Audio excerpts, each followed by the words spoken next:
نمازوں کے علاوہ، خاص مواقع کے علاوہ دن میں جب بھی آپ چاہیں درود شریف پڑھ سکتے ہیں، لیکن عام دنوں کے علاوہ جمعے کے دن خصوصی طور پر درود شریف پڑھنے کی تاکید ہے، کیونکہ آپ نے اس کا خود حکم دیا. آپ صلی اللہ علیہ وسلم نے فرمایا جمعہ کے روز کثرت سے مجھ پر درود پڑھا کرو، جو آدمی جمعہ کے روز مجھ پر درود بھیجتا ہے وہ میرے سامنے پیش کیا جاتا ہے. اسی طرح دعا سے پہلے، دعا کے بعد، پھر جہاں کہیں آپ کا نام لیا جا رہا ہو یا لکھا جا رہا ہو یا کسی بھی طرح آپ کا ذکر آئے وہاں آپ کے لیے درود پڑھنا. اسی طرح مسجد میں داخل ہوتے وقت درود شریف پڑھنا، مسجد سے نکلتے وقت درود شریف پڑھنا، پھر نماز سے فارغ ہونے کے بعد درود شریف پڑھنا. یعنی ایک تو نماز کے اندر ہے، لیکن نماز سے فراغت کے بعد، پھر اسی طرح ہر مجلس میں آپ پر درود پڑھنا ضروری ہے. پھر اسی طرح صبح و شام کے اوقات میں، یعنی یہ تمام مواقع ایسے مواقع ہیں جس میں آپ درود شریف پڑھ سکتے ہیں. اور موقع کوئی ہو یا نہ ہو، دن یا رات کی گھڑیوں میں سے جس گھڑی میں آپ چاہیں، جب چاہیں، چلتے پھرتے، کام کاج کرتے، آپ اللہ کے رسول صلی اللہ علیہ وسلم کو یاد کر سکتے ہیں، آپ کے لیے درود اور سلام پڑھ سکتے ہیں. نبی صلی اللہ علیہ وسلم پر درود شریف پڑھنے کے کئی صیغے ہمارے ہاں مشہور ہیں. اس میں کچھ تو وہ ہیں جو آپ صلی اللہ علیہ وسلم سے ثابت ہیں، اور کچھ ایسے ہیں کہ جو لوگوں نے بعد میں خود بنا لیے ہیں. تو وہ ایسے تمام ورژن یا ایسی تمام عبارتیں جو لوگوں نے خود اس معنی کی بنائی ہیں، خواہ وہ عربی میں ہیں یا اردو میں ہیں، تو ان کو پڑھنے کی حد تک تو پڑھا جا سکتا ہے. یعنی اگر نثر میں کوئی ایسی عبارت موجود ہے جس میں آپ صلی اللہ علیہ وسلم کے لیے دعا کی گئی ہے یا آپ کی مدح کی گئی ہے یا آپ پر سلام بھیجا گیا ہے، خواہ وہ نثر میں ہو یا شعر میں، تو اس میں حرج تو کوئی نہیں. لیکن وہ چیز جو خود آپ صلی اللہ علیہ وسلم نے ہمیں سکھائی اور جو آپ کی طرف سے ہمیں ملی، اس کا مقام باقی ہر انسان کے کلام پر کہیں بلند ہے، کہیں زیادہ فائدہ مند ہے. تو وہ درود شریف جو مسنون ہے، وہ صیغہ جو آپ سے ثابت ہے، اس کا پڑھنا افضل ہے، وہی اصل درود ہے. اور باقی تو انسانوں کے خیالات یا جذبات کا اظہار ہے، خواہ وہ شعر میں ہو، خواہ وہ نثر میں ہو، خواہ وہ اردو میں ہو، خواہ پنجابی میں ہو یا کسی اور زبان میں ہو، وہ تو پھر انسانوں کے کلام ہے نا. تو جس طرح اللہ سبحانہ و تعالیٰ کے کلام کو باقی تمام انسانوں کے کلام پر فضیلت ہے، اسی طرح نبی صلی اللہ علیہ وسلم کے کلام کو بھی باقی انسانوں کے کلام پر فضیلت ہے. ایک عام شاعر کتنی بھی خوبصورت بات کرے، لیکن اللہ کے رسول صلی اللہ علیہ وسلم سے آگے تو اس کی بات نہیں ہو سکتی. ایک عام انسان کتنے بھی خوبصورت انداز میں آپ صلی اللہ علیہ وسلم کا ذکر خیر کرے، لیکن وہ اس کے برابر تو نہیں ہو سکتا جو نبی صلی اللہ علیہ وسلم نے خود ہمیں دیا. تو بہترین صیغہ وہی ہے جو ہم نماز میں پڑھتے ہیں، جسے درود ابراہیمی کہا جاتا ہے، اور اس کا پڑھنا باعث اجر و ثواب ہے اور اس میں کوئی شک ہی نہیں. اسی طرح یہ چونکہ تھوڑا طویل ہے تو اس کو مختصر انداز میں بھی آپ پڑھ سکتے ہیں. مثلا صرف اگر آپ صلی اللہ علیہ وسلم کہہ رہے ہیں تو یہ بھی درست ہے، یہ بھی درود شریف مکمل ہے ایک طرح سے، اگرچہ مختصر ہے. اسی طرح اللہم صلی وسلم علی نبینا محمد، یہ بھی آپ پڑھ سکتے ہیں. صلی اللہ علی النبی الکریم کہہ سکتے ہیں. تو مختصر ہو یا درود ابراہیمی کچھ طویل شکل میں ہو، اصل چیز تو ذکر میں مشغول ہونا ہے. تعداد میٹر نہیں کرتی جتنا وہ احساس اور جذبہ اور عقیدت جو کہ درود شریف پڑھتے ہوئے آپ صلی اللہ علیہ وسلم کے لیے ہماری ہو سکتی ہے. تو ہمارے لیے دن میں بے شمار مواقع ایسے ہوتے ہیں کہ جس میں ہم درود شریف پڑھ سکتے ہیں. سب سے پہلا موقع تو خود نماز کا موقع ہے. اس وقت تک نماز مکمل نہیں ہوتی جب تک ہم اس میں درود شریف نہیں پڑھتے. پھر اسی طرح عام نمازوں کے علاوہ نماز جنازہ میں بھی درود شریف پڑھا جاتا ہے. پھر اذان کے بعد درود شریف پڑھا جاتا ہے. آپ صلی اللہ علیہ وسلم نے فرمایا جب مؤذن کی آواز سنو، یعنی اذان سنو، تو وہی کہو جو مؤذن کہتا ہے، یعنی اذان کا جواب دو، پھر مجھ پر درود پڑھو. یعنی اذان کا جواب دینے کے بعد جب اذان ختم ہو جائے تو کیا کرنا چاہیے؟ نبی صلی اللہ علیہ وسلم پر درود بھیجنا چاہیے. کیونکہ مجھ پر درود پڑھنے والے پر اللہ تعالیٰ 10 رحمتیں نازل فرماتا ہے. اس کے بعد میرے لیے اللہ سے وسیلہ مانگو جو جنت میں ایک مقام ہے جو جنتیوں میں سے صرف کسی ایک ہی کو ملے گا، اور مجھے امید ہے کہ وہ جنتی میں ہی ہوں گا، یعنی آپ صلی اللہ علیہ وسلم ہی کے لیے وہ مقام ہے. اور آپ نے یہ بھی فرمایا کہ من سألی اللہ الوسیلہ، جس نے اللہ سے میرے لیے وسیلہ کی دعا کی، یعنی درود شریف کے علاوہ آت محمد الوسیلۃ دعا ہم پڑھتے ہیں، یہ دعا بھی پڑھی جانی چاہیے. تو جس نے یہ دعا پڑھی اس کے لیے میری شفاعت واجب ہو جائے گی، یعنی قیامت کے دن پھر میں اس کے لیے شفاعت کروں گا. پھر یہ کہ درود شریف نہ صرف یہ کہ دنیا میں انسان کے لیے فائدے کا باعث ہے بلکہ آخرت میں انسان کے لیے شفاعت کا ذریعہ بھی ہے. درود شریف پڑھنے والوں کو نبی صلی اللہ علیہ وسلم کی شفاعت نصیب ہوگی. آپ نے فرمایا جس نے 10 مرتبہ صبح و شام مجھ پر درود بھیجا اسے قیامت کے دن میری شفاعت حاصل ہوگی. اب یہ کہ اگر زیادہ وقت نہ بھی ملے تو 10 دفعہ درود شریف پڑھنا آخر کیا مشکل ہے، کتنی دیر لگ جائے گی، لیکن اس کا اجر و ثواب اور اس کا فائدہ کس قدر ہے. پھر اسی طرح درود شریف دعاؤں کی قبولیت کا ذریعہ بھی بنتا ہے، یعنی اگر دعا کرنے سے پہلے درود شریف پڑھا جائے اللہ تعالیٰ کی حمد و ثنا کے بعد تو اس سے دعا کی قبولیت میں اضافہ ہوتا ہے. نبی صلی اللہ علیہ وسلم کے ساتھ حضرت عبداللہ بن مسعود اور حضرت ابوبکر اور حضرت عمر تشریف فرما تھے. تو حضرت عبداللہ بن مسعود کہتے ہیں کہ میں نماز پڑھ رہا تھا، میں بیٹھا تو پہلے اللہ تعالیٰ کی حمد و ثنا کی، پھر آپ پر درود بھیجا، پھر اپنے لیے دعا کی. تو آپ نے فرمایا اللہ سے مانگو ضرور دیے جاؤ گے، یعنی جس طریقے سے تم نے دعا کی ہے کہ پہلے اللہ تعالیٰ کی حمد و ثنا کی ہے پھر درود شریف پڑھا ہے، تو اب جو بھی تم دعا مانگو گے وہ دعا قبول ہوگی. پھر اسی طرح ہم دیکھتے ہیں کہ درود شریف نیکیوں کا دروازہ کھولتا ہے، نیکیوں میں اضافے کا ذریعہ بنتا ہے. آپ نے فرمایا جس نے مجھ پر ایک دفعہ درود بھیجا اللہ تعالیٰ اس کے نامہ اعمال میں 10 نیکیاں لکھے گا. پھر اسی طرح فرشتوں کی دعائیں آتی ہیں اس شخص کے لیے جو درود شریف پڑھتا ہے.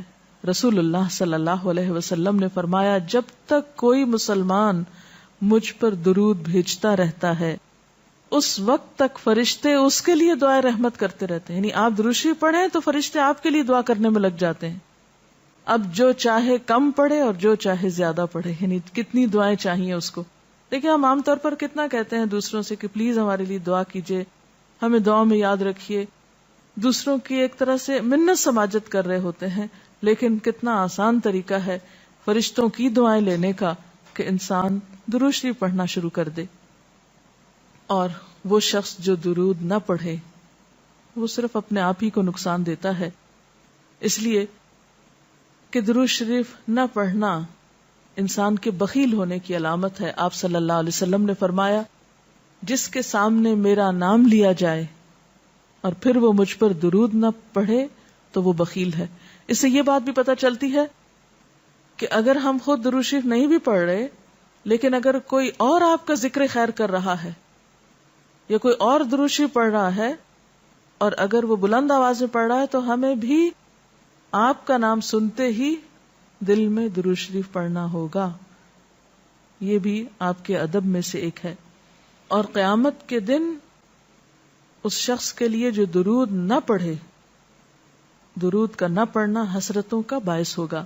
حضرت ابو ہریرہ رضی اللہ تعالی عنہ کہتے ہیں کہ رسول اللہ صلی اللہ علیہ وسلم نے فرمایا جس مجلس میں لوگ اللہ کا ذکر نہ کریں، یعنی اکٹھے ہوئے ہیں دنیا بھر کی باتیں کی لیکن اللہ سبحانہ و تعالیٰ کی کوئی بات نہیں کی، اور نبی صلی اللہ علیہ وسلم پر درود نہ بھیجیں، یعنی نہ تو اللہ کا ذکر کیا اور نہ ہی آپ پر درود بھیجا، وہ مجلس قیامت کے دن انسان کے لیے حسرت کا باعث ہوگی. انسان اس پر پچھتائے گا، خواہ وہ اپنے نیک اعمال کے بدلے میں جنت میں چلا ہی جائے.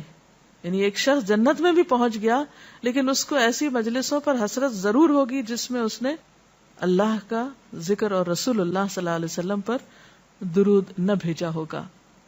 اور اگر دیکھا جائے تو انسان کے اعمال میں ایسی کوتاہی اور غفلت بسا اوقات جنت سے محرومی کا سبب بھی بن جاتی ہے. آپ صلی اللہ علیہ وسلم نے فرمایا جو مجھ پر درود پڑھنا بھول گیا اس نے جنت کا رستہ کھو دیا. یعنی جس نے اتنی غفلت برتی کہ کبھی آپ کا ذکر ہی نہیں کیا اور کبھی آپ کے لیے دعا ہی نہیں کی اور کبھی آپ کے لیے درود ہی نہیں پڑھا, تو اس نے اپنے لیے کیا کمایا؟ ان اللہ وملائکتہ یصلون علی النبی یا ایھا الذین آمنوا صلوا علیہ وسلموا تسلیما, کہ اللہ اور اس کے فرشتے نبی صلی اللہ علیہ وسلم پر درود بھیجتے ہیں. اے لوگو جو ایمان لائے ہو, تم بھی ان پر درود و سلام بھیجو. تو رسول اللہ صلی اللہ علیہ وسلم کے ذکر کا, آپ کی یاد کا بہترین طریقہ آپ پر درود بھیجنا ہے, آپ کے لیے دعائے رحمت کرنا ہے. وہ عظیم ہستی جس پر اللہ رب العزت کی رحمت برستی ہے, جس کا ذکر اللہ سبحانہ وتعالی فرشتوں میں کرتے ہیں, جن پر فرشتے دعائے رحمت بھیجتے ہیں, آخر ان کا ذکر اور ان پر درود و سلام میں اور آپ کیوں نہ بھیجیں گے؟ آپ صلی اللہ علیہ وسلم پر درود بھیجنا خود ہمارے اپنے لیے باعث سعادت ہے, باعث رحمت ہے. آپ صلی اللہ علیہ وسلم اس کے محتاج نہیں. مشرق ہو یا مغرب, شمال ہو یا جنوب, دنیا کے گوشے گوشے میں آپ کا ذکر خیر ہو رہا ہے, دن رات, آذانوں میں, نمازوں میں, جہاں جہاں آپ کا نام لیا جائے. لیکن اگر ہم درود شریف پڑھتے ہیں تو اس کا فائدہ خود ہم ہی کو پہنچتا ہے, ہمارے اپنے لیے باعث رحمت ہے. تمام غموں, دکھوں, تکلیفوں, مصیبتوں اور پریشانیوں سے نکلنے کا راستہ ہے, درجات کی بلندی کا ذریعہ ہے. رسول اللہ صلی اللہ علیہ وسلم نے فرمایا, جس نے مجھ پر ایک بار درود بھیجا اللہ تعالیٰ اس پر 10 مرتبہ رحمتیں نازل فرمائے گا. ایک بار درود پڑھنے کا اجر و ثواب, اس کے 10 گناہ معاف فرمائے گا. یعنی صرف 10 رحمتیں نہیں, 10 گناہوں کی بخشش بھی ہوگی اور 10 درجے بلند فرمائے گا, یعنی درجات کی بلندی بھی. اسی طرح درود شریف آپ صلی اللہ علیہ وسلم سے قربت کا ذریعہ بھی ہے. حدیث پاک میں آتا ہے, قال رسول اللہ صلی اللہ علیہ وسلم اول الناس بی یوم القیامت اکثرهم علی صلاۃ, قیامت کے روز مجھ سے سب سے زیادہ قریب لوگ وہ لوگ ہوں گے جو دنیا میں سب سے زیادہ مجھ پر درود بھیجنے والے تھے. یعنی قیامت کے دن آپ کا قرب بھی درود شریف کی وجہ سے نصیب ہوگا. پھر اسی طرح اگر انسان کوئی اور دعا نہ بھی کر سکے, غم, دکھ اور تکلیف کی حالت میں صرف درود شریف بھی پڑھتا رہے تو اسے ساری دعاؤں سے کفایت کر جائے گا. ایک حدیث میں آتا ہے, حضرت ابی ابن کعب رضی اللہ تعالی عنہ کہتے ہیں کہ میں نے آپ صلی اللہ علیہ وسلم سے عرض کیا, اے اللہ کے رسول صلی اللہ علیہ وسلم, میں آپ پر کثرت سے درود بھیجتا ہوں, یعنی بہت زیادہ آپ پر درود بھیجتا ہوں, اپنی دعا میں سے کتنا وقت میں درود کے لیے وقف کروں؟ یعنی جتنی میں دعائیں مانگتا ہوں ان میں سے کتنے وقت کے لیے درود پڑھا کروں, یعنی آپ پر دعائے رحمت بھیجوں یا آپ کے لیے دعائے رحمت کروں. درود کا مطلب یہی ہوتا ہے. تو آپ صلی اللہ علیہ وسلم نے فرمایا, جتنا تو چاہے. اللہم صلی علی محمد وعلی آل محمد. اللہم صلی علی محمد النبی الأمی وعلی آل محمد. اللہم صلی علی محمد عبدک ورسولک كما صليت على إبراهيم وبارك على محمد وعلى آل محمد كما باركت على إبراهيم وآل إبراهيم. اللهم صل على محمد وعلى آل محمد كما صليت على إبراهيم وعلى آل إبراهيم إنك حميد مجيد. اللهم بارك على محمد وعلى آل محمد كما باركت على إبراهيم وعلى آل إبراهيم إنك حميد مجيد.